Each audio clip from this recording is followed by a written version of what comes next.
Okay, this one day I decided to join Facebook and never thought much about it. Um, and About a week later, I noticed that someone had come onto my page, and I don't know if they hacked into it or not. I don't know how they got on, and uh, they said that I attended the University of British Columbia, and I saw this and I was like, "Well, what the heck's this all about?" I didn't. I've never been to university. Um, it's just never happened. Um, and because I was, that was one of a tag, I guess you would call it.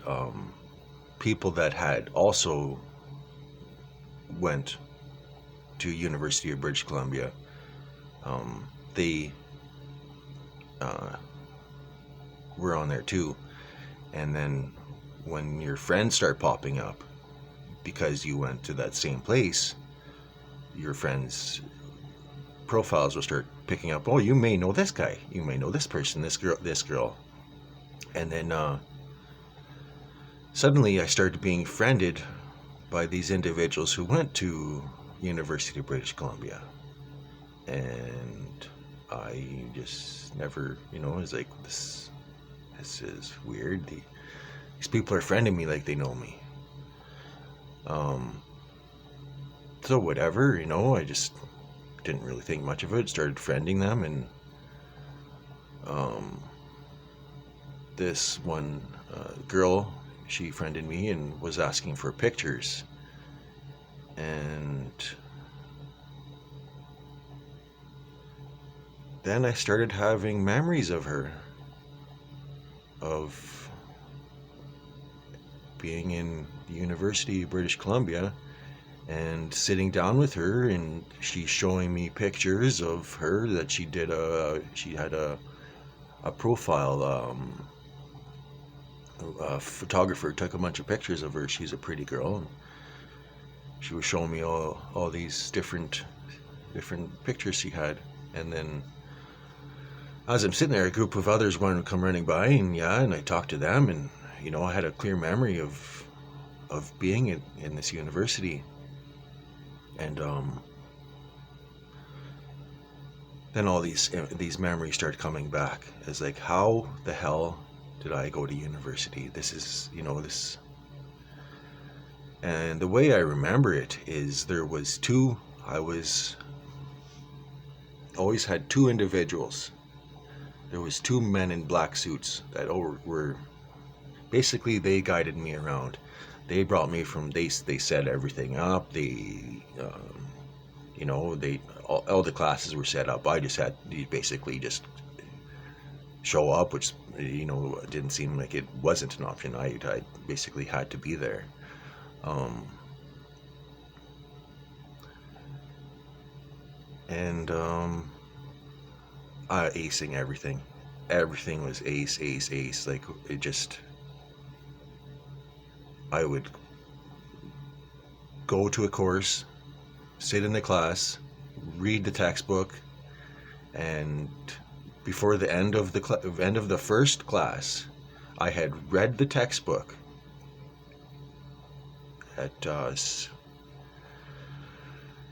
reading books at lightning pace, and I would do the exams and 100% would ace it, and then the next course and just course after course, just flying through everything.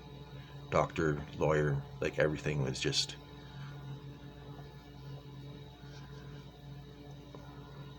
was done in days. Um, and then obviously I caught the attention of some very powerful people, secretive people, and this one day they approached me, and I don't know how I ditched my entourage of the detail of um, these government authorities that were obviously shepherding me around. Anyways, um, So this person tells me that they got a machine they want me to check out. There's a problem with it, and they want to know, since I seem so smart, maybe I could figure it out.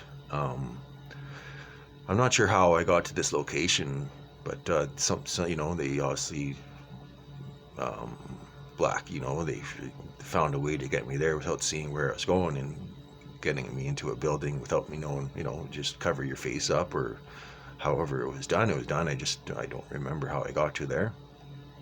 And they brought me down into this basement, and um, there was an aluminum dome thing that was in the corner, and it was hooked by huge cables to these machines, like basically computers and generators and these different some sort of station with you know, power going to it. And um, what they were doing is they would find random people in society and um, tell them that they'll give them $1 million. I got a check here for $1 million. All you need to do is come down here to this thing and just stand inside this machine when I let me turn it on. And you come out of that machine, and your check is right here. We'll have it right here for you.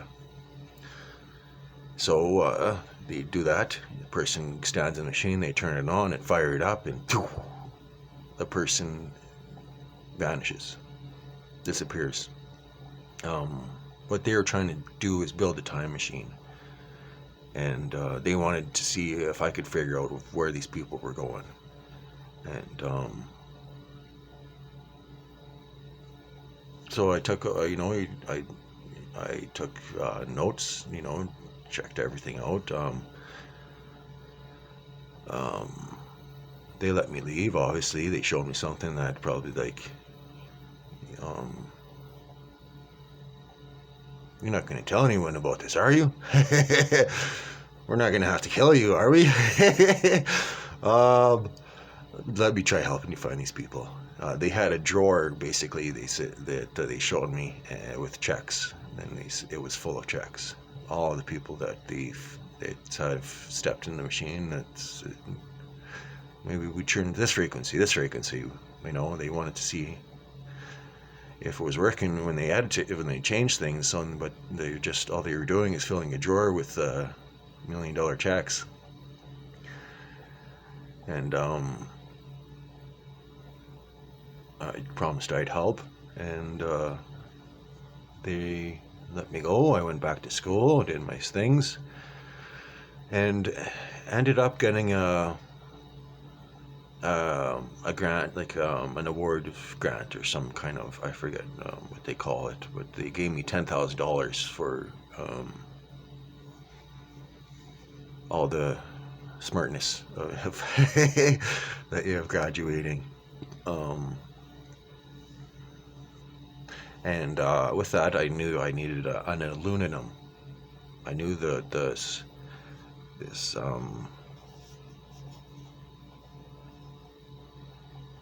contraption that they had was made of aluminum.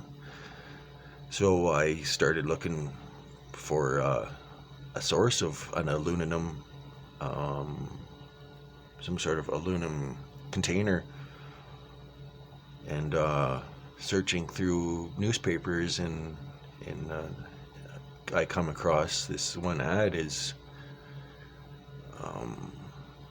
bragging about the aluminum body.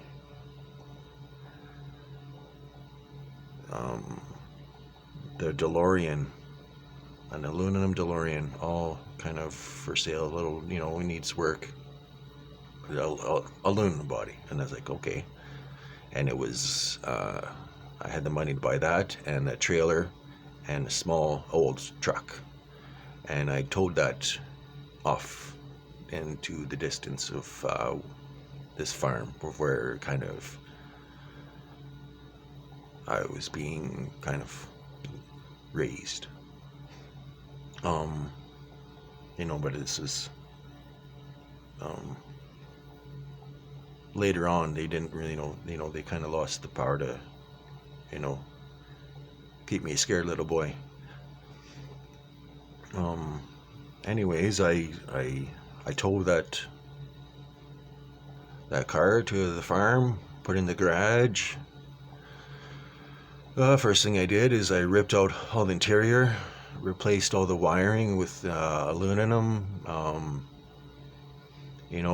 bought some special tires because the thing they had in the basement there, it was on a rubber platform. So I bought special these rubber tires that were kind of the same, that you could get that you needed. I'm not getting into detail over that. I don't want anybody frying themselves and blowing themselves up. So, got the car all ready, put it all back together, sat inside it. Oh, the feeling. Oh, it was a rush. It's like I was ready for a new adventure. Like, this is just... like it's like a kid in a candy store. I was like, this is good. Wow, I'm in for a ride of my life. Shut the door, fired up the everything, fired up the systems, cranked her on. Poof.